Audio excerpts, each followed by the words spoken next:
आज की कहानी है विक्रम बेताल की 10वीं कहानी, सबसे अधिक त्यागी कौन। एक बार फिर राजा विक्रमादित्य बेताल को पेड़ से उतारकर योगी के पास जाने के लिए आगे बढ़ता है। हर बार की तरह इस बार फिर बेताल राजन को एक कहानी सुनाता है।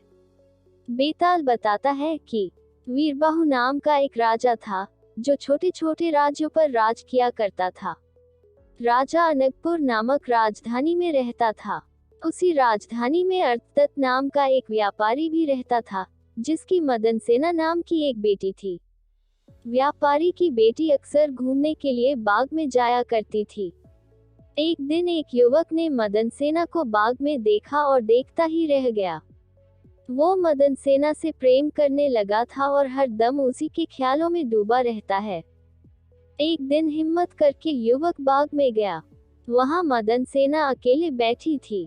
उसने नवयुवती को बताया, मेरा नाम धर्म से है और मैं आपकी खूबसूरती पर फिदा हो गया हूँ। व्यापारी के बेटी ने उत्तर दिया, मुझसे तुम दूर रहो, मैं किसी और की अमानत हूँ। धर्म सिंह उसकी बात नहीं सुनता और उससे विवाह का आग्रह करता है। फिर मदन सेना बताती है, मेरा विवाह समुद्रदत्त के साथ तय हो गया है और मैं इस प्रस्ताव को स्वीकार नहीं कर सकती हूँ। इतना सुनते ही धर्म सिंह दुखी हो गया।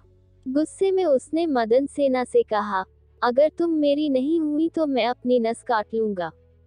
ये सुनकर मदन सेना बहुत डर गई। मदन सेना ने उसे वचन दिया कि वो ठीक 5 दिन बाद उससे मिलने के लिए आएगी। ये सुनकर धर्म सिंह खुश हो गया। 5वें दिन मदन सेना का विवाह समुद्रदत्त से होना था। विवाह के सारे रीति रिवाज पूरे करने के बाद मदन सेना अपने पति समुद्रदत्त के घर चली गई, लेकिन उसे धर्म सिंह को दिया हुआ अपना वादा याद था। पति जैसे ही मदन सेना के पास जाता है, तो वह उससे कहती है कि मुझे आपसे बहुत जरूरी बात करनी है। वो बताती है, मुझे एक लड़के से मिलने जाना है, जिसे मैंने शादी से पहले आज के दिन मिलने का वचन दिया था। ये बात सुनकर समुद्रदत्त बहुत दुखी हो गया। उसने सोचा कि ऐसी महिला पर तो धिक्कार है, जो पहले दिन ही दूसरे आदमी के पास जाना चाहती है। इसे अगर मैं रोकूंगा तो भी यह चली ही जाएगी। ऐसा सोचकर समुद्रदत्त ने उसे जाने की इजाजत दे दी। पति से जाने की आज्ञा मिलने के बाद मदन सेना तेजी से उस लड़के के घर की ओर जाने लगी। दुल्हन के कपड़ों में जाती महिला को देखकर एक चोर ने उसे रोक दिया। उसका पल्ला पकड़कर चोर बोला, कहाँ चली। मदन सेना डर गई। उसने चोर को कहा, तुम मेरे गहने ले लो और मुझे जाने दे। चोर ने कहा, मुझे तेरे गहने नहीं बल्कि तू चाहिए। मदन सेना ने सारी बात बताते हुए कहा, पहले मैं धर्म सिंह से मिलने जाऊंगी, उसके बाद मैं लौटकर तुम्हारे पास आऊंगी। चोर ने पूछा, तुम शादी के पहले दिन ही अपने पति को छोड़कर जा रही हो। लड़की ने जवाब दिया कि वो अपने पति की इजाजत लेकर जा रही है। ये सुनकर चोर ने कहा, जब तुम्हारा पति तुम्हें भेज सकता है, तो जाओ, मैं भी तुम्हें जाने देता हूँ, पर वहां से लौटकर सीधे तुम मेरे पास आना। मदन सेना चोर को वचन देकर उस लड़के के पास जाने के लिए चलने लगी। उधर मदन सेना का पति और चोर दोनों उसका पीछा कर रहे थे। चलते चलते मदन सेना धर्म सिंह के घर पहुंच गई। उसने मदन सेना को शादी के जोड़े में देखकर पूछा, अरे, तुम मुझसे विवाह करने के लिए शादी का जोड़ा पहनकर आई हो। मदन सेना ने उसे बताया कि उसकी शादी हो गई है। इतना सुनते ही लड़के ने कहा, तुम कैसे अपने पति से बचकर यहाँ आ गई। मदन सेना ने उसे सारी बात बता दी कि वो किस तरह अपने पति से इजाजत लेकर आई है।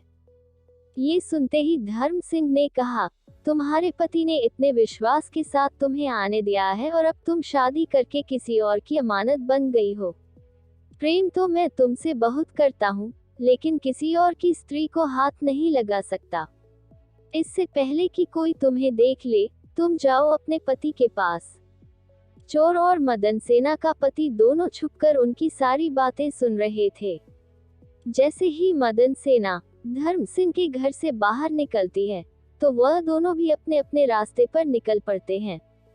मदन सेना लड़के के घर से निकलकर सीधा चोर के पास पहुंचती है।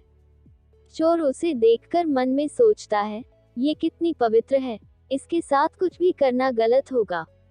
साथ ही उसे धर्म सिंह के घर की बात भी याद आ जाती है। वो मदन सेना की सच्चाई और धर्म सिंह के त्याग को देखकर प्रभावित होता है और कहता है, जाओ अपने पति के पास, यहाँ क्या कर रही हो।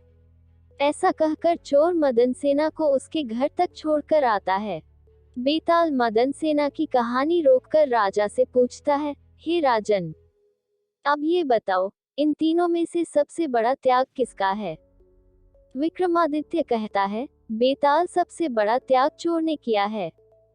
इतना सुनते ही वो राजा से पूछता है, कैसे। विक्रमादित्य कहता है, सुन बेताल, मदन सेना का पति उसे यह सोचकर जाने देता है कि ये दूसरे व्यक्ति के प्रति आकर्षित है, ऐसी स्त्री का क्या करना। धर्म सिंह उसे दूसरे की पत्नी समझकर छोड़ता है और उसे यह बोध भी था कि वह पाप कर रहा है। साथ ही इस बात का डर भी रहा होगा कि मदन सेना का पति सुबह होते ही उसे राजा से कहकर दंड न दिलवा दे। चोर को किसी बात का डर नहीं था, गहने से लदी स्त्री को उसने त्याग दिया। वो हमेशा से ही पाप कर्म करते आ रहा था, इस बार भी कर लेता तो उसका कुछ नहीं बिगड़ता। इसी वजह से चोर का त्याग बड़ा है। राजा का जवाब सुनकर बेताल बेहद खुश हुआ और बोला, राजन, तूने मुंह खोल दिया, अब मैं चला।